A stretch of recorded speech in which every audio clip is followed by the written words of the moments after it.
Railway zone విషయంలో కేంద్ర రాష్ట్ర ప్రభుత్వాల తీరును వైసీపీ నేత కేకే రాజు తప్పుపట్టారు. 446 కిలోమీటర్ల పొడవైన కేకే కోత్ వలస కిరండల్ లైన్ ను విశాఖ జోన్ నుండి మినహాయించడం వల్ల ఆంధ్రప్రదేశ్ కు భారీగా ఆదాయ గండి పడుతుందని ఆయన ఆందోళన వ్యక్తం చేశారు. ఒడిశా, ఛత్తీస్గఢ్, ఏపీల మధ్య ఖనిజ రవాణాకు కీలకమైన ఈ లైన్ లేని జోన్ కేవలం పేరుకే పరిమితం అవుతుందని ఆయన విమర్శించారు.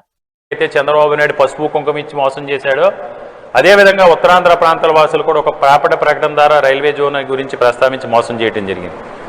ఎన్నికల్లో మళ్ళీ 2019లో వైఎస్ఆర్ కాంగ్రెస్ పార్టీ అధికారంలోకి వచ్చిన తర్వాత జగన్మోహన్ రెడ్డి గారు రైల్వే జోన్ విషయంలో పోరాటం చేయటం, దానికి స్థలాన్ని కేటాయించడం, రైల్వే జోన్కి సంబంధించి నిర్ణయం తీసుకోవడం జరిగింది.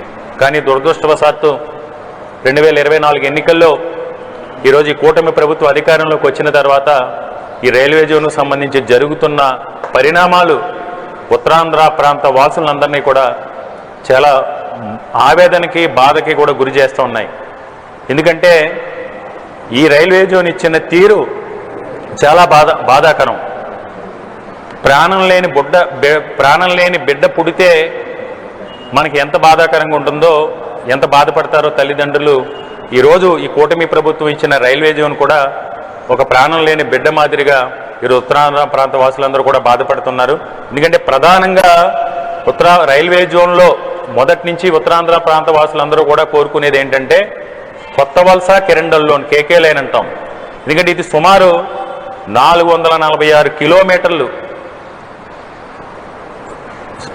లైన్ ఉన్న లైను కొత్త వలస కిరండల్.